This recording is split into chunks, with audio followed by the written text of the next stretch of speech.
Wars will soon be fought above the clouds. In November 2021, Russia fired a missile from Earth straight into space and destroyed one of its own satellites. The explosion created over 1,500 pieces of trackable debris fragments traveling at 17,000 miles per hour, threatening the International Space Station and forcing astronauts into emergency shelter. But Russia wasn't testing missile accuracy. It was sending a message. We can destroy your satellites anytime we want. And they're not alone. China, the United States, and India all possess weapons capable of turning satellites into shrapnel clouds. The space domain, once peaceful and uncontested, has become the next battlefield. And whoever controls space controls everything below it. Well, let's dive in. Every missile launch, every drone strike, every troop movement depends on satellites. GPS guides precision weapons. Communications satellites coordinate forces across continents. Reconnaissance satellites track enemy movements in real time. According to the Union of Concerned Scientists, as of May 2023, the United States operates over 5,000 satellites, most in SpaceX's Starlink constellation. Russia has just 181. China has 628. This asymmetry makes America vulnerable. Military operations depend almost entirely on space-based capabilities. Take out the satellites, and you cripple the entire force structure. As Chief of Space Operations General Chan Saltzman stated, there are weapons on orbit designed specifically to deny U.S. space capabilities. China and Russia aren't just developing defensive systems, they are offensive weapons at tremendous speed.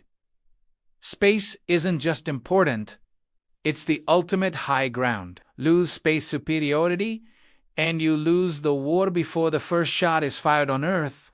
Anti-satellite weapons come in three categories: kinetic, directed energy, and electronic warfare. Kinetic ASATs are missiles launched from Earth that physically ram into satellites at hypersonic speeds. China tested this capability in 2007, destroying one of its own weather satellites and generating over 40,000 pieces of debris larger than 1 centimeter. The debris cloud endangered every satellite in low Earth orbit and still poses risks today. The U.S. conducted its own tests in 2008, destroying a malfunctioning spy satellite before it could crash to Earth.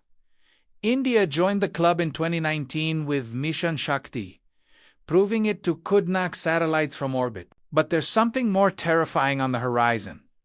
U.S. intelligence sources revealed in 2024 that Russia is developing a nuclear-powered anti-satellite weapon. Assistant Secretary of Defense John Plum testified that such a weapon could render low Earth orbit unusable for up to a year, destroying entire satellite constellations in a single detonation. The weapon would pump the Van Allen radiation belts with radioactive particles, frying unshielded electronics on thousands of satellites. A single nuclear explosion in space could set civilization back decades by destroying GPS, communications, and weather satellites simultaneously. And it gets worse. Non-kinetic threats are even more common. China and Russia regularly attack U.S. satellites with lasers, radio frequency jammers, and these methods leave no debris but can blind optical sensors, disrupt communications, or hijack satellite control systems entirely.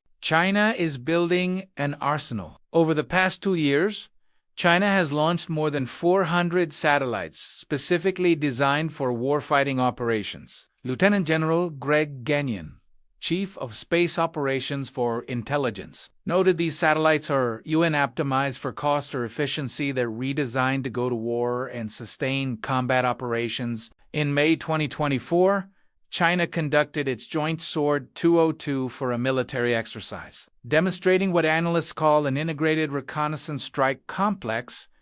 Space capabilities enable China to weave together platforms from all domains: land, air, sea, cyber, and space into a coordinated firepower network capable of holding U.S. forces at risk across the entire Western Pacific. Russia is equally aggressive. Beyond the nuclear ASAT program, Russia has deployed co-orbital weapon satellites that maneuver close to other satellites and can disable or destroy them on command. In February 2022, Russia launched the Cosmos 2553 into an unusual orbit at 2,000 kilometers altitude, placing it directly within the Inner Van Allen radiation belt. Analysts believe this was a testbed for understanding nuclear detonation effects in space. The United States isn't sitting idle. The Space Force now operates with what officials call a warfighting posture, acknowledging that space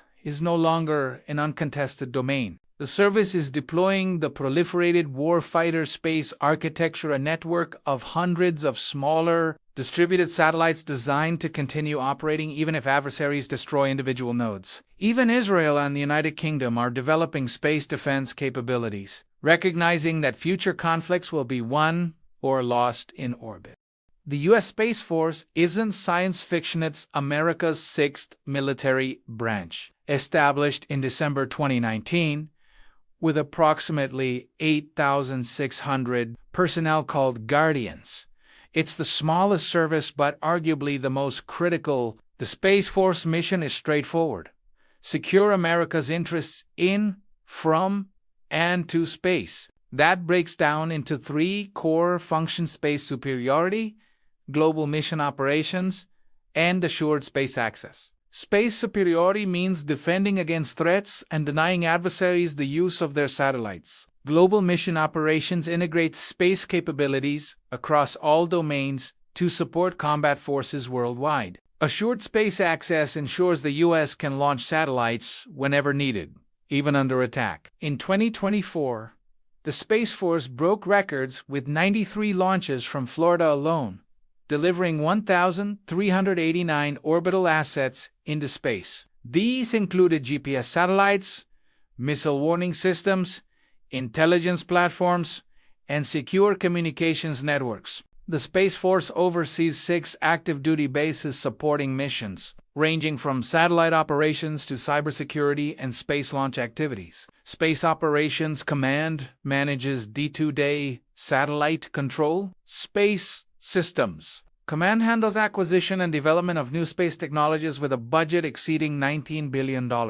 But the reality isn't glamorous. Initial feedback from soldiers deployed with 50-kilowatt laser systems mounted on Stryker vehicles was characterized as not overwhelmingly positive.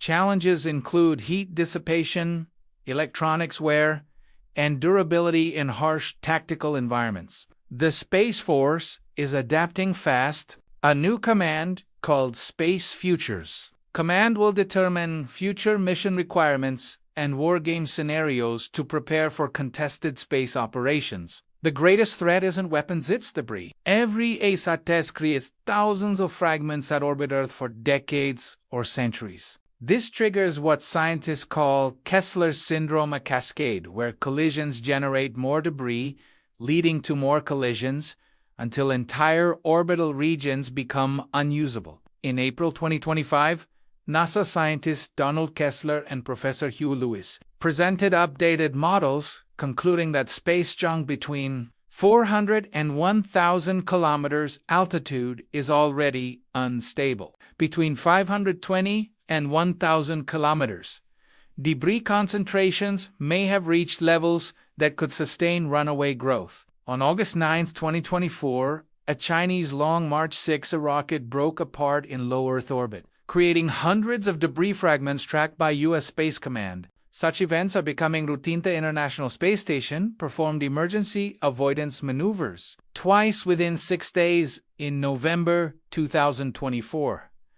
There are currently over 36,500 tracked debris objects larger than 10 centimeters in low Earth orbit, plus an estimated 130 million pieces smaller than a millimeter. Each travels at 17,000 miles per hour, fast enough that even a paint fleck can punch through spacecraft hulls. If Kessler Syndrome cascades out of control, essential satellite services including internet, GPS, and television could fail globally. The economic impact would be catastrophic sum.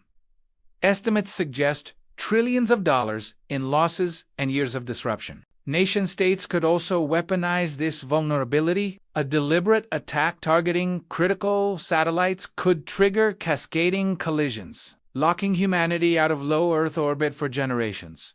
Space war isn't coming, it's already here. We're just not calling it war yet. Russia's 2021 ASAT test, China's rapid satellite buildup, daily electronic attacks on U.S. space assets. These are opening moves in a conflict that will define the 21st century. The nation that controls space will control Earth within 5 years. Expect routine deployment of orbital interceptors capable of disabling enemy satellites without creating debris. Directed energy weapons, lasers powerful enough to blind or burn satellite sensors, will become standard on military spacecraft. Within 10 years, autonomous robotic systems will patrol orbital zones, capable of repairing friendly satellites and sabotaging hostile ones. AI-controlled space battle management systems will track thousands of objects simultaneously and coordinate defensive responses at the speed of light. Within 20 years, space-based weapons platforms could strike targets anywhere on Earth within minutes. Hypersonic missiles launched from orbit would be unstoppable. Nuclear-armed satellites banned by treaty, but technically feasible, might become reality if international norms collapse. The worst-case scenario, a preemptive strike that destroys America's satellite network, followed by a conventional invasion while U.S. forces are blind, deaf, and unable to coordinate. This isn't paranoia, it's what keeps Space Force commanders awake at night. But there's hope. International cooperation on space debris removal, binding treaties against weapons testing, and development of resilient distributed satellite architectures could prevent the worst outcomes. The next battlefield won't be fought in jungles or deserts. It will be fought in the silent vacuum 300 miles above your head, and the weapons being developed right now will determine whether humanity's future reaches the stars or whether we trap ourselves on Earth in a cage of our own debris. Space war is inevitable. The only question is whether we're prepared to fight it and win.